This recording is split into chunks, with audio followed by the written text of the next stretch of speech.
my goodness, he must be walking. He'll come in sweaty and everything. We can go. We go? Yeah. We go walk about, yeah. You want to come and bring that into the NFP office? NFP office is that little tiny one right there, just where the coat hangers are.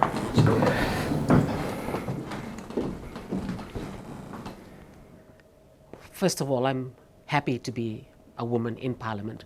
It isn't easy being a woman in Parliament, and the kinds of things that are said about certain women in Parliament don't really help in our quest to get more women to stand for public office. For example, we've had comments about the way we dress, not only from other members of Parliament, but from members of the public. I've been called a former beauty queen by somebody from the other side during a debate. But in our quest to encourage more women to put their hands up to stand, say, in the next elections, it doesn't make it very easy for us to convince women. Like Lenora, when she first, when I heard that that her name had been accepted as an NFP candidate, I said to her, Lenora, congratulations, you're now coming into politics. First thing you have to be mindful of is you have to develop a thick skin. You just have to develop a thick skin. That when they're talking about you, it's like they're talking about someone else. Because if you took it personally, you'd be in tears every day. Because they are men, they are talking to you as a woman, and you'd think, no man has ever spoken to me in my life before like this. But then you just develop a thick skin. They're talking about somebody else. You don't think twice about it. So that's what you just have to develop a thick skin. It'll always be like in 2000, from 2016, 2018, 2019, I was really rough on Sodelpa, including the Marambale Laroktinjaketi, who is a paramount chief from Burumpasanga, and really my mother's aunt, so a grand aunt. So I mean, Fijians are very good at compartmentalizing it. Yeah. In person, no, I'm not. I would rather just stand back because I'm not someone who can pretend. I'm not gonna go up and cozy up and shake hands and rengu if I don't really want to. So in that situation, if I see them because of the traditional thing, I'll just stay away, like stay away. But if I'm there, I will continue to be in front. But I don't want them to think that I am somehow, and they know me so well, they know. Like I just don't agree with their politics at all, but I will go through the protocol. It's a different setting.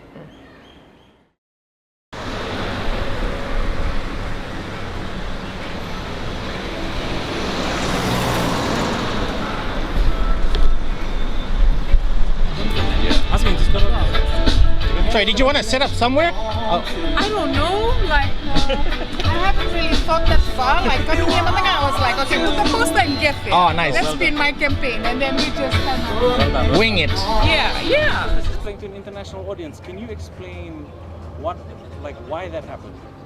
Why I was dropped from the list? I don't understand. So what, okay. Yeah. Okay, so what happened was I put in an application to represent the People's Alliance in these general elections, the 2022 general elections.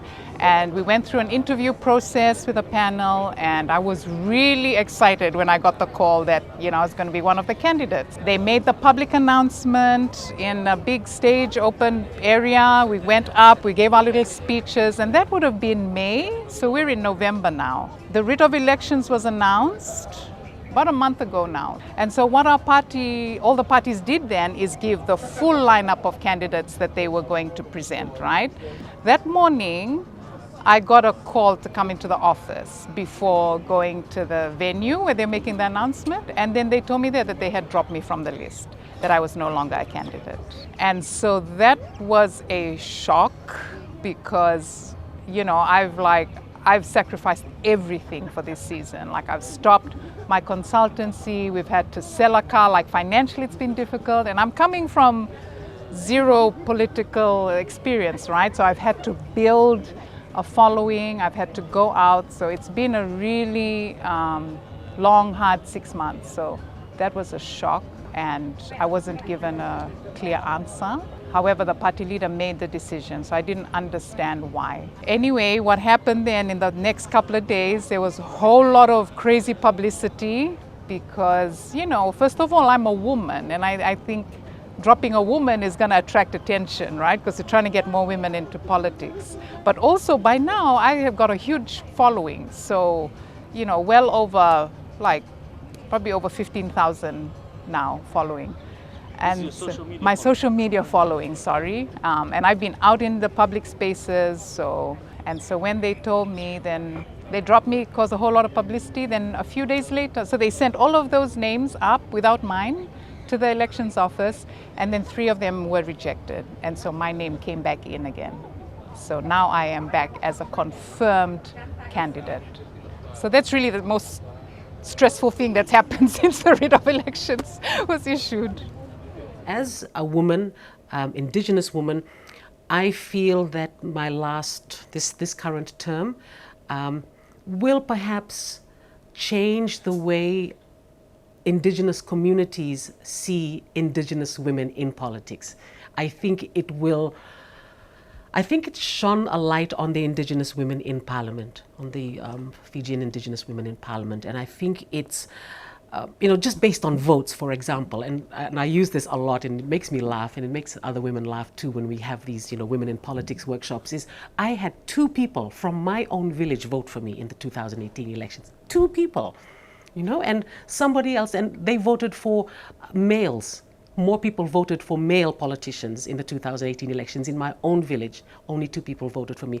I know that this is going to change in the next elections, but it's taken me this long to establish myself as a leader, as somebody who can be seen or looked up to as a government leader. So again, another interesting thing that I've come into is I'd like to see more women in Parliament, and we've had a consistent number of women, but minimal. But during this campaign, I'm excited that there's 36 women who are contesting to join, to get into Parliament. For our party, we have 9 women, and we are working that all 9 of us will get in. I think the misogyny is always there. It just depends on your filters, As I say, you have a finger pointing at you, but you have 3 fingers pointing back at that person. So I tend to let it slide off my back, like don't sweat the small stuff. It says more about them than it does about me. So I don't really let it bother me that much. Whether it's increased, again, because I don't take any notice of it. I do hear it, but I don't let it bother me. We've got bigger things, bigger fish to fry. It was only when I was forced to confront the issue of misogyny, then I looked back, reflected, and then kind of accepted, because maybe I was going into denial. Then I accepted that that was a clear case of misogyny. And it was like that because the female members of our party were in the minority. And for a female member to be holding those positions, and if you came from a very male-dominated or patriarchal kind of thinking, of course that would be unacceptable. Also at that time, I felt very isolated and, alone, because nobody in the party was coming up and saying, we disagree with all these things that are in the media. You just have to. You have to learn to. Had they given me some words of comfort, I might have I might have felt better about the whole situation, but I felt so isolated at that time. And I was thinking, maybe everybody else is thinking the same as these people. You know, maybe they want me out, but I didn't have any choice to get out of that leadership role.